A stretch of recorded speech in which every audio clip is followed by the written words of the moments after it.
že tukaj Valentin, ura je 14. Danes bom povedal nekaj na temo pozitivnega in negativnega in kako človeški po svoje interpretira realnost in vse skupaj enači in potem pomeša in ustvari nove neumnosti in bedarije. Videl sem neko objavo, ko je neka oseba rekla takole: če hočemo ustvariti nekaj novega, tako kot recimo, če hočemo ustvariti otroka, potrebujemo pozitivno in negativno, moški pa ženski princip, ker za spočetje novega življenja potrebujemo moškega in žensko, da potem skozi spolni akt spočneta otroka.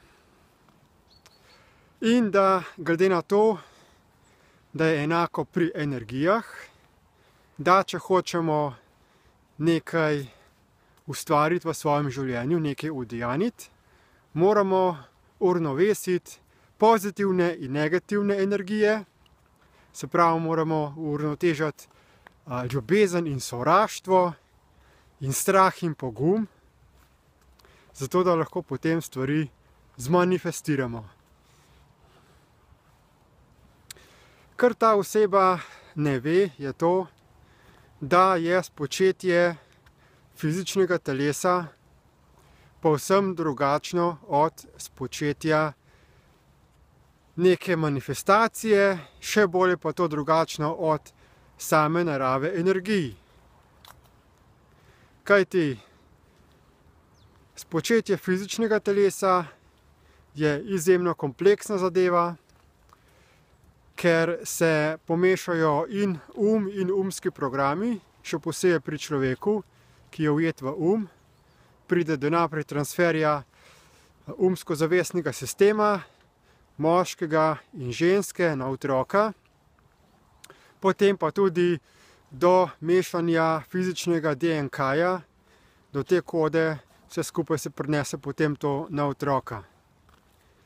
In pri živalih je spočetje precej drugačno kot pri človeku, ker živali niso tako zelo ujete v kot je človek. Pri energijah je spet povsem drugačno. Zato, ker energije so vedno posledica konflikta. Ne glede na to, ali zaznavamo energije kot pozitivne ali negativne, vse so to v bistvu negativne energije. Zakaj zaznavamo razliko med pozitivnimi in negativnimi energijami? Zaradi tega, ker pozitivne energije so samo druga frekvenca negativnih energij.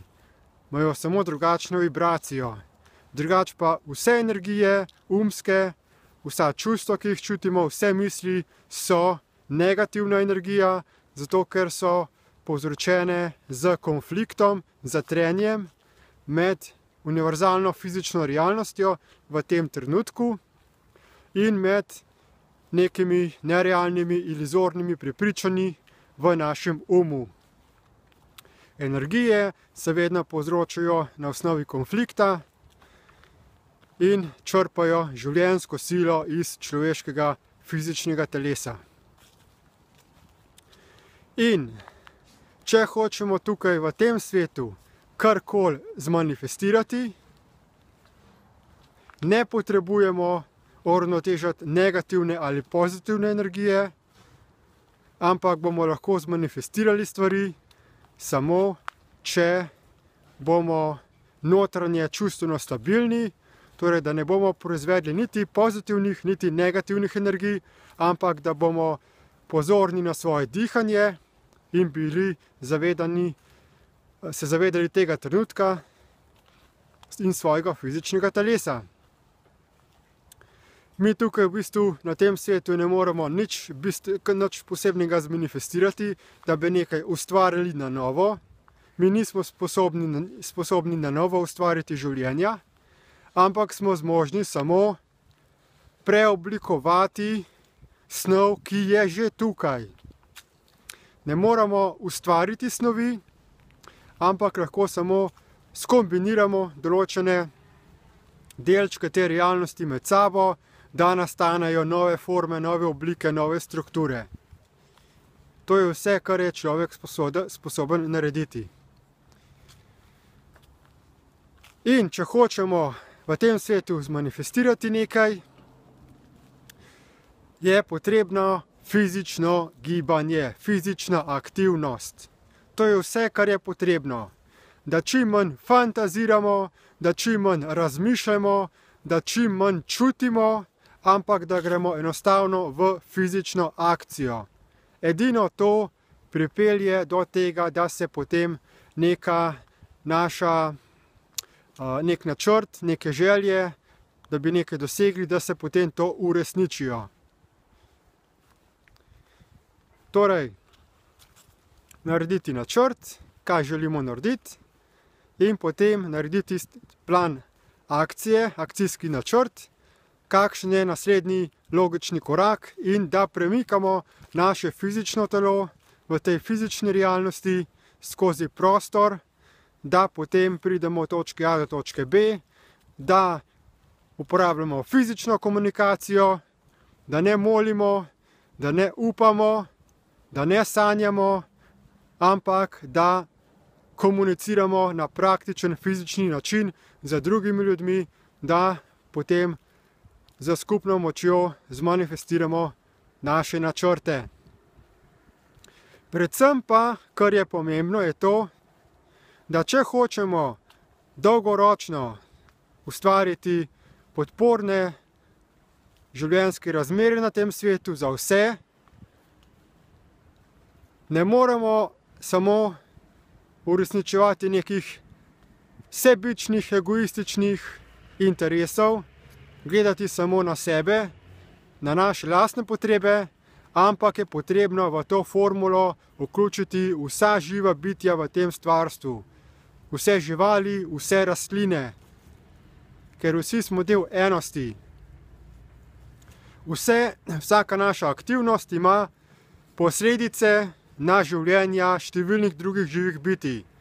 In če se mi ne zavedamo, če enostavno rečemo, jaz imam zdaj tako in tako željo, take sanje in bi jih rad uresničil, če ne upoštevamo tega, drugih živih bitij, drugih ljudi, potem bomo ustvarjali v tem stvarstvu ogromno problemov in trpljenja. To je vse zelo pomembno.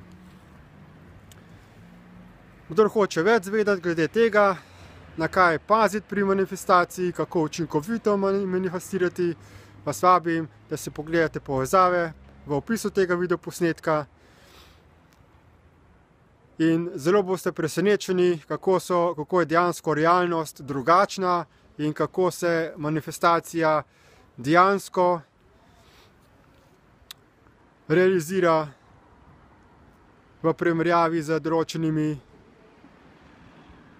prepričanji iz tako imenovanega New Age sistema ali pa nekih starodavnih duhovnih literatur, ki so bila vsa slepilo sistema zasužnjevanja bele svetlobe.